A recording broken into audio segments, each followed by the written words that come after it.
Jibajara Ahmed'den baş temaşavanın heja ez maşallah dekak be hevpeyvineke taybet li gelveme meyvaneki mine gelek taybet heye Birêz Ahmed Davutoğlu ku ew bixwe serokê Partiya Pêşerojê ango gelecekê û di heman demê de li welata Tirkiyeyê jî serokwezîrtî kiriye û wezîrtiykarê derve jî kiriye îro serdana Amedê kiribû em ê pêra berdewam bikin bi xêratin sersera serçevatin Sersera serçeva. Dixwazim ji vir dest pê bikim Birêz Serok. Piraniya xelkê Diyarbekirê di şûna navê Diyarbekirê de navê Amedê tercih dike. Ger bi te jî xweş be ez dixwazim em vê hevpeyvînê weke Amed berdewam bikin. Helbet, bi kêfxweşî em dikarin bidomînin. Ya rastî navê vê derê berê weke Diyarbekir na, lê weke Diyarbekir hatiye bikaranîn. Navê Amedê jî her wisa. Nav girîngin lê ji nava girîngtir wateya wan bajaran e ku di serê we de çêkiriye. Ev wate hezkirina li hemberî wî bajarî ye. Ew hestin ku wî bajarî dilê we hênik kiriye. Weke ku min gelek caran dubare kiriye, Amed mamosteyê min e. Ez çi xastêm vê derê ji vir gelek tiştan hîn dibim. Weke evîndarek jî hes dikim. Di pêvajoya partîbûnê de sê caran hatim. Dema serokwezîr bûm gelek caran hatim vê derê. Dema hûn serokwezîr bûn û nimêja xwe ya cejnê li vir kiribû. Min ji ew serdan şopan dibû. Helbet, helbet. Berê jî hûn gelek caran hatibûn. Beriya ku hûn partiyê ava bikin jî hûn dîsa hatin. Sedema we ya serdanên ev qas zêde ya ji bo Amedê çi ye?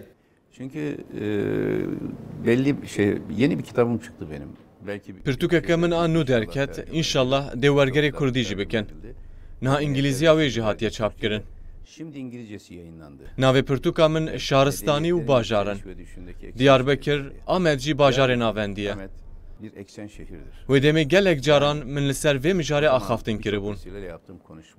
Dema hûn berê xwe didin dîroka Amedê, hûn dibînin ka li Mezopotamyayê, li Anatolyayê kê bi ser ketiye û kê têk çûye.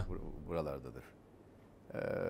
Ta Roma, Bizans döneminden sonra Hê ji Romayê heta Bizansiyan, Emewî, Ebbasî, Merwanî, Artukî, Selçukî. Mîtanî, Med jî Belê Med jî, hemû jî dema hûn li mînareyên Diyarbekirê dinêrin, hûn wê çandê dibînin. Ji ber vê yekê cihekî taybet e Amed. Weke akademisyen jî, zanyar jî, siyasî jî, ez girîngiyeke mezin didim vî bajarî. Ger serokwezîrtiya min dewam bikira, min ê weke Enqere, İstanbul, İzmîrê ofîseke serokwezîriyê li vir vekira û hincivînan jî min ê li vir bikira. Ofisini açmayı düşündüğüm 4. şehirdi ve bazı toplantıları da burada yapmayı planlıyordum. ger benda hilbijartinê dake ve sedî heftan hûn ê bikarbin ji bendê derbas bikin. Pirsgirêka we ya bendê heye? Benda hilbijartinê ji sadê 10 jî be pirsgirêka me tune ye. Bi izni quweta Xwedê em ê heta roja hilbijartinê ji sadê 10 gelek zêdetir deng werbigirin. Bêşik û bêguman em ê bibin partiyeke serekeya siyasî. Partiya Demokratîk a gelan HDP aşkera kir ku ji bo hilbijartina serokkomariyê ji diyarkirina berbijêreke hevpar re amade ye. Hûn jî amade ne? Şu andan bugünden bir şey. Ji niha ve ji îro ve ez tiştekî zelal bibêjim ne rast e. Çimkî em nizanin ka hilbijartin dê kengê bi kîjan yasayê û dibin şert û mercên çawa de pêkvî. Ev hêj nediyarin. Ji bo ku em li ser berbijêrek hevpar danistandin û hevdîtinan bikin hêj zû ye. Ji bo biryareke wisa bêdayîn, divê em şert û mercên hilbijartinê li ber çavên xwe bibînin. Lê di mijarên pîvan û prensîpên hevpar de mirov dikare hevdîtinan bike. Li ser mijarên weke li Tirkiye azadiya derbirînê, li ser gendelî û têkoşîna li dijî gendeliyê, li ser mijarên bi vî rengî, em dikarin bi hemû partiyan re hevdîtinan bikin. Hûn amade ne bibin hevkara HDP? İhtimala ku hûn bi HDP re îtifaqê bikin heye? Li ser pirsên derbarê îtifaqa millet û îtifaqên din de jî min heman bersiv da. Hêj zû ye em ji niha de li ser îtifaqan biaxivin. Lê deriyê me ji diyalog û hevkariyê re ji hin mijarên hevpar re vekiriye. Di serdanên we de em gelek caran bûn şahidê axaftinên we. Hûn gelek caran qala mafên derbirîna azadiye dikin. Hûn qala dadperweriye dikin. Lê piraniya welatiyên me li bendê ku hûn derbarê mafên kolektivên Kurdan de xwediyê helwesteke zelal ban. Mînak perwerdehiya bi zimanê dayîkê. Hûn vê jî tînin ziman. Lê dema hûn bûn desthilatdar ji dibistanên seretayî heta zanîngehê hûn ê rê bidin perwerdehiya zikmakî. Wiha bibêjim di bernameya partiya me de bi awayeke zelal ev hatiye nivîsandin. Em dibêjin hînkirina Kurdî û di perwerîdehiyê de bikar anîna wê. Ji ber vê yekê em vê daxwazê ne weke mafê kolektiv, weke mafê hemwelatîbûnê dibînin. Dema ku di çarçoveya mafên welatîbûnê de ev daxwaz bêne rojevê, ji xwe em ê çi pêwîst bike bikin. Ev yek di bernameya partiya me de jî hatiye nivîsandin. Lê divê mirov Tirkiyan jî Kurdî weke rikaber nebîne. Weke ku mirov yekî hîn bibe, divê êdin hîn nebe jî nebîne. Nêzgahiyeke wiha dê bibe sedema têgeştineke xelet. Bi her du zimanan jî perwerdehiyê dikare bêdayîn. Helbet dikare bibe, ji xwe em vê bi zelalî dibêjin. Lê divê em vê jî li ber çavên xwe bigirin. Niha piraniya Kurdan li Stenbolê dijîn. En çok İstanbul'da yaşıyor. Bajarê herî mezinê Kurdan li cîhanê Stenbol e. Kurd ji Erbilê û ji Diyarbekirê zêdetir li Stenbolê dijîn. Di heman polê de perwerde dibin. Xwendekarên ji nijadên cudanin. Yani Çerkez, Türk, Arnavut, Kurd hemû bihevre ne. Ji ber vê yekê jî em meseleya perwerdehî û hîndekariya ziman bi karanîna zimanê dayîkê di çarçoveya mafên mirovan de dibînin. Ev dê çawa pêk bê, çawa bêdayîn divê mirov bi hev re guftûgo bike. Lê redkirina zimanê dayîkê bin pêkirina mafên mirovan e. Bi karanîna mafên perwerdehiyê jî meseleyeke mafên mirovî ye. Kullanılması bir insan hakları meselesidir. Saddam Hüseyin dönemindeki o dönemleri yakından takip etmişsinizdir siz. Di dema Saddam de bi serkêşiya Mela Mustafa Barzanî şoreşek bi rêve diçû. Di encamê de ji bo Kurdan biryara otonomiyê derket. Dewletek lê du welat. Gelo ji bo Tirkiyeyê jî rewşeke wiha pêkan e? Türkiye içinde bu koşullar uygun Irak olabilir mi çok gelecekte? farklı. Hayır. Nexêr, nexêr. Iraq pir cuda ye. Nexêr, berê xwe bide min, ez Iraqê baş nas dikim. Li Iraqê Kurd piranî li Bakurê Iraqê, li herêma Kurdistanê ya Iraqê dijîn. Yani li Musul, Erbil, Silêmaniyê, Duhok û Kerkûkê. Li van herêman dijîn. Li Besrayê hema Kurd nînin. Li Bexdayê tenê li çend taxan dijîn. Li Necefê najîn. Hejmara wan pir kêm e. Belkî ji bo kar çûne wê derê. Demografiya Iraqê di demografiya çandî û siyasî de ji xwecîdabûneke xwezayî heye. Lê li Tirkiye rewş newsa ye. Li Tirkiye bajarekê Kurd lê nejîn tune ye. Ez ji Konyayê me. Bakurê Konyayê li Cîhanbeylî, Kul û welatiyên me yên Kurd pir dijîn. Li wê herêmê gelekin. Ez beriya du sê hefteyan li Bursayê bûm. Li herêmek bi navê Yolaltı'ye. Di dîrokê de Kurd li wê herêmê nejiyane.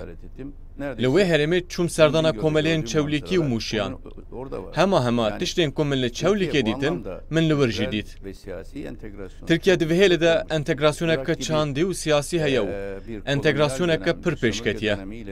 Weke Iraqê serdemeke kolonyal, serdemeke mêtîngeriyê nejiyaye û ev şopên perçebûna mêtîngeriyê li vir nînin. Her wiha ez çûm sancaka Çewlîkê. Sedema ku navê sancakê lêkirine balkêş e. Gundiyên ku ji şerê Çanakkaleê vegeriyane, bi xwe re sancak anîne. Navê xwe ji wir digre. Em qala welatekî ku ev qas entegrasyon çêbûyê dikin. Otonomiyên wiha, encaq li welatên ku nüfusa wan pir ji hev cuda bûne, ji hev qetiyan e pêkan e. Li Iraqê jî zehmetiyên vê hene. Li Iraqê çi qas zehmetî dikişînin dizanim. Ez di gelek mijaran de, di navbera hikûmeta navbendî û herêma Kurdistanê ya Iraqê de bûme navbênkar. Ev pêvajoyên pir hêsan nînin. Lê mafên welatiyên me yên Kurd dibin temînata hiqûqa welatîbûnê de ye. Dibin mîsogeriya Makezagonê de ye. vatandaşlık hukukları teminat altındadır. Demokratik bilgi olarak anayasal güvence Başa mirov nikara riyeke wisa bibîne ku walî û qeymeqam bi hilbijartinê bêne serkar. Yan jî mirov nikara riyeke ku hemû perwerdehiyê devrê şaredariyan bike bibîne. Di salên destpêkiyên AK Partiyê de ev mijar hemû hatin niqaşkirin. Lê hûn nikarin vê tenê ji bo herêmekê bikin. Hûn encaq dikarin vê mijarê di nava reformeke giştiya hemû Tirkiyeyê de binirxînin. Lê ev yek de çawa çêbe, çawa pêkbê girîng e. Tirkiye welatekî unîter e. Biya min divê dewleta unîter bê parastin.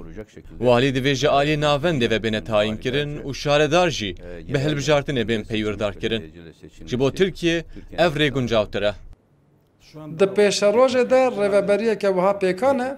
Gelecekte de yani şu anda Türkiye herhangi bir dediğim Ew tecrübeyên dîrokî hemû çêbûne.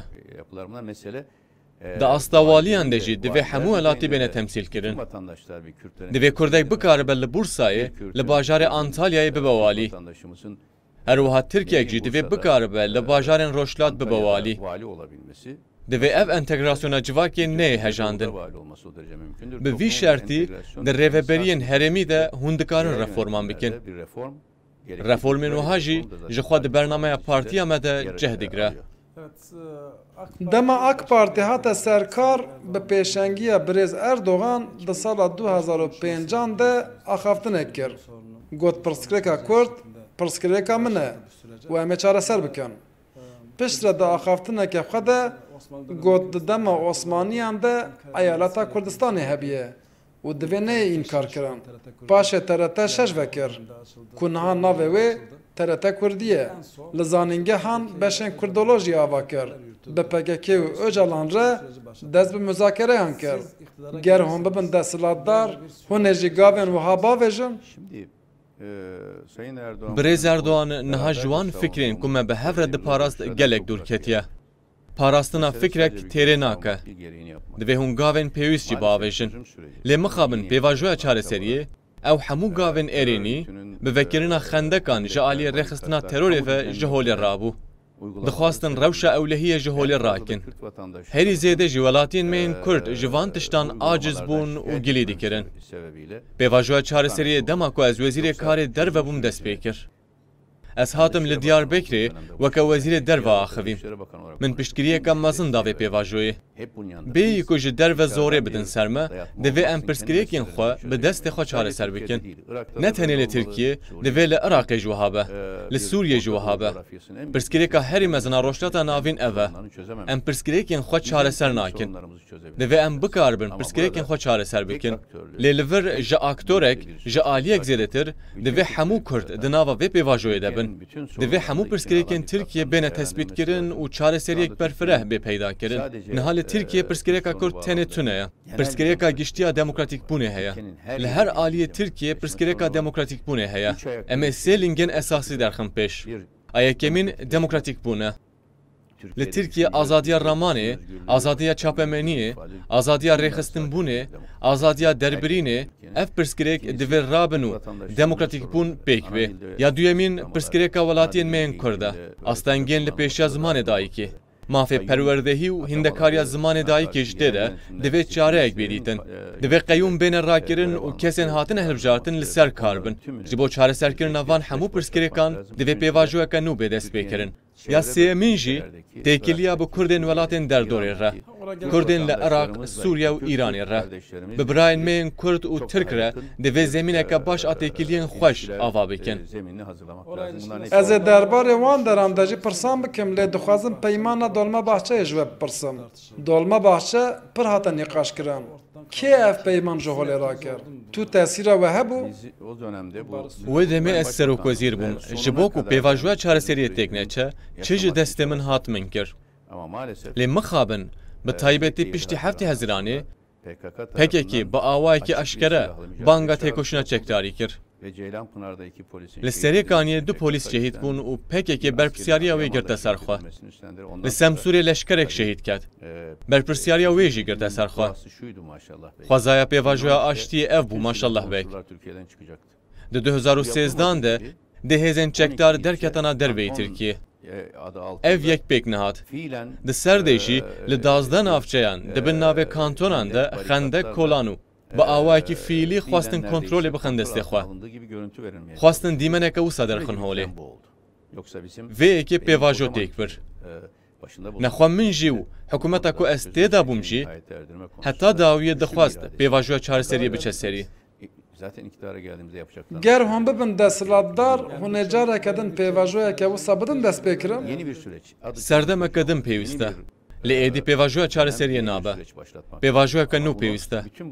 Lê divê em ji van hemû tecrübeyan jî ders derxin û pêvajoyeke wisa bidin dest pêkirin. Mixabin li Tirkiye hinek alî pêvajoyên çareseriyê ji xwe re ji bo xerakirina jiyana ewlehiyê weke derfetek dibînin. Rêxistin wisa dibînin. Hinek jî ji ber helwestên rêxistinan dixwazin otorîteriyê bihêz bikin. Em li dijî van hemû helwestanin jî. Em ê di nava dewleteke demokratîk û huquqî de serdemeke nû bidin dest pêkirin. dema hûn wezîrê karê derve bûn we bi Beşar Esad re hin hevdîtin kirin we di van hevdîtinan de qet qala Kurdan kir derbarê Kurdan de we çi got Beşar Esad'a ne söylediniz Kürtlerle ilgili? Ya rast dema ku têkiliyên me baş jî bûn em li ser van mijaran axivîn. Di sala 2001 de dema ku têkiliyên me baş bûn, di 4 û 5 Nîsanê de hêj bûyeran dest pê nekiribû, ez çûm ba Beşar Esad û min da xwaza reforman kir. Min got hêj ku bûyerên weke Misir, Libya û Yemenê dest pê nekirine, divê li Sûriye sîstemeke reformê bê dest pê kirin û em tedbîr bigirin. Min got weke dostekî we ez van tiştan dibêjim.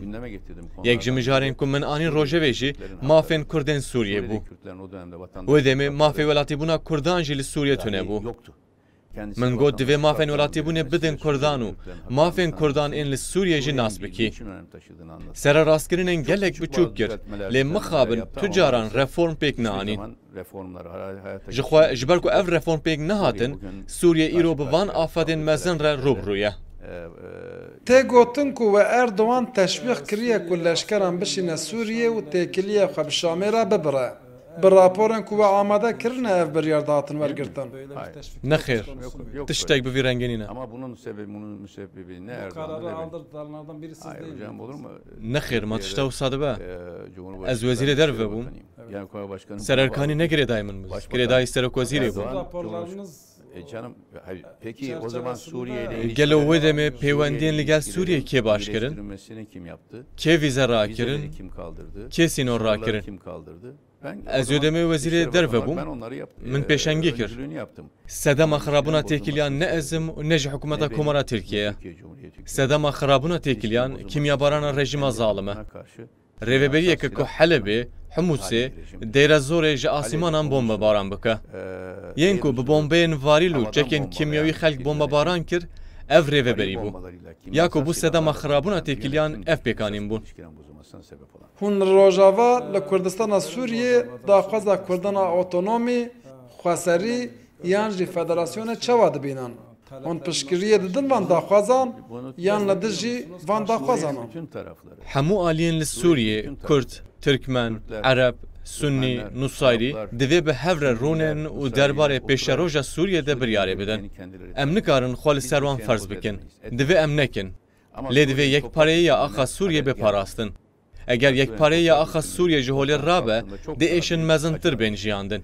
Di nava yekpareyiya axa Sûriyê de ev alî divê li ser maseyê rûnin û pêşî destûreke demkî, paşê jî destûreke mayînde binivîsînin û Sûriya nû ava bikin.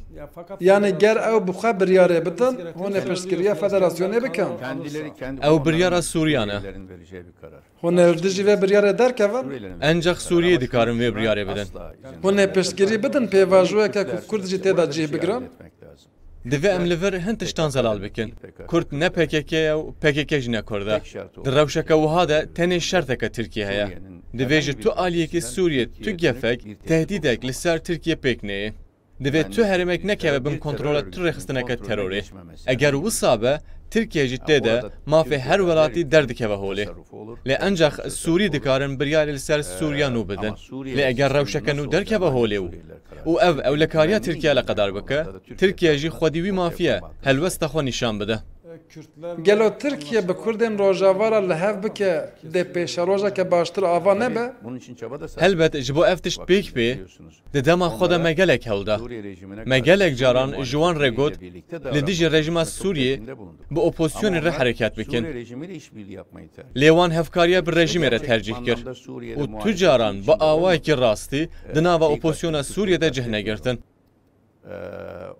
Qesda min ne Kurdin, qesda min rêveberiya YPG û PYD ye. Zextên herî zêde jî li ser alîgirên Barzanî û grûpên weke Azadî kirin. Zextê li ser gelek grûpên din kirin. Çimkî di mentika vê rêxistinê de mafê jiyanê tenê jê re heye, jiyên din re nîne. Hûn jî dizanin ku di rewşên wiha de civak enceh biriya rêxistinan mafê xwe bi dest bixe. Em bibêjin hûn YPG naxwazin. Enekese yan jî grûpên nêzî wê ger Federasyona Otonomiyê bixwazin. Hûn ê piştgiriya wan bikin? Li Bakurê Iraqê bi rêveberiya Herêma Kurdistanê re têkiliyên me gelek xurdin. Çimkî tu caran gef li Tirkiye nexwarin. Nebûn tehdît. Eger bi temamî dev jî çekan berdin û ji rêxistinbûna terorê dûr bikevin, vê yekê red bike, wê demê tabloyeka nû derdikeve holê. Lê li aliyekê hûn ê di nava Tirkiyeyê de endamên xwe yên terorê bi cih bikin û pişt re jî li aliyê din dibin navên din de hebin, ev dibe polîtikayeke dirû. Em vê rast nabînin. Divê Tirkiye mafên Kurdên Sûriye biparêze. Kurdên Sûriye tu caran ji bo me netehdîdin. Beriv jî wê têkiliya wan a bi Tirkiye re baştir dibe. Çimkî bajarekî bi xeta trênê ji heftê veqetandin. Herêma ku herî zêde divê em têkiliyên xwe pê re gerim bikin ev cîran e. Ji ber vê yekê jî divê mafên wan bin parastin. Eger di nava Sûriyê de rêveberî li hev bikin, divê em rêzê lê bigirin. Lê divê em tu caran rê nedin hebûneke terorê jî. Hûn dizanin Tirkiye piştgiriya grûpeke opozisyona Sûriye dike. Niha li Efrînê li serê Kaniyê li hemberê Kurdan gelek bin pêkirinan dikin. Nüfusa Efrînê belkî sedî not û neh Kurd e. Lê li wê derê perwerdehiya Tirkiye heye, lê perwerdehiya bi Kurdî qedexe ye. Efrîn ji bo Tirkiye şansekê mezin bû. Dema ku operasyona Efrînê dest pê kir, min ev yek ji Serokkomar re jî got. Bi taybetî li ser vê mijarê pê re axivîm. Çimkî eger Kurdên Efrînê bi mafên xwe, zimanê xwe, çanda xwe dibin hîmaya Tirkiyeyê de xwedî rêveberiyek bûna, dibû mînakeke gelek baş. Bin pêkirin li Kûderê û ji aliyê kê ve bêkirin, ez li dijim. Li Efrînê derxistina mafê perwerdehiya Kurdî ji nava mifredatê xelet e. Kurdên ku li wê herêmê dijîn, divê bikarin bi zimanê xwe perwerdehiyê bibînin. Ji bo ku Tirkiye bikaribe di pêşerojê de bi gelê wê herêmê re têkiliyeke baş ava bike, ev yek girîng e. Eger binpêkirineke wiha hebe, ev binpêkirin ku di çapemenê de derdikevin ger hebin xeletin. Divê li hemberî mafên perwerdehiya bu Kurdî em rêzdar bin. Ger Tirkî jî hîn bibin, ev ji bo wan jî baş e. Çimkî Tirkiye ji wan re herêma herî nêzik e. Türkiye, Kürdistan bölgesinde PKK'ya yönelik operasyonlar çerçevesinde... Türkiye li Herêma Kurdistanê di çarçoveya operasyonên li hemberî PKK'de gelek qereqolên leşkerî ava dike. Li gorî we ev çareserî ye, yan bi şertê ku PKK çekan deyne, divê pêvajoyeke nû ya müzakereyan dest pê bike. Dema PKK çek danî, ew dem çareserî dest pê dike. Dema çekan danî çareserî dest pê dike. Heta ku tu çekan nedeyînî, di destê te de sîleh hebin û welatek tehdît bikî, aliyê din jî ji bo ku ewlehiya sînor biparêze dê hewl bide. Rojek û çekan deynin, ew roj dê aştiyeka rastî, bihareka rastî û newrozeka rastî dest pê bike. Niha li Tirkiye hemû alî ji bo demokratîk bûnê di nava hewldanê de new vê îradeyê nîşan didin.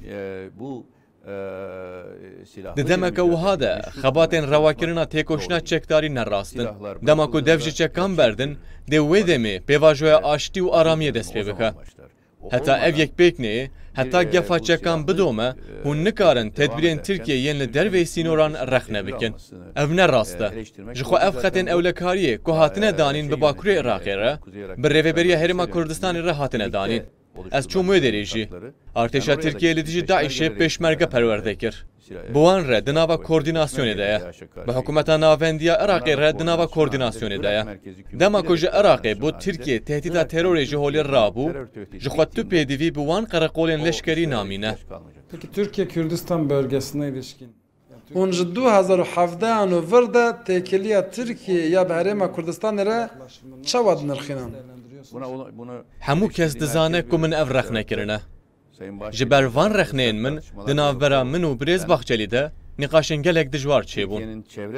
Li gorî min divê Tirkiye bi Herêma Nahçıvanê ya Azerbaycanê re têkiliyeke gelek xurt û taybet deyne. Heman tişt ji bo Bakurê Iraqê, Herêma Kurdistanê ya Iraqê jî divê pêk bê. Ew jî herêma me ya cîran e. Gelên me yên cîran in. Kurd jî, Tirkmen jî li wê herêmê dijîn. Divê tu caran pêwendiya bi wan re qut nebe û her tim dewam bike. Di nava destûra Iraqê de statûya wê çi dibe bila bibe, sembol û ala wê çi dibe bila bibe, ew destûra Iraqê ye û wan eleqedar dike.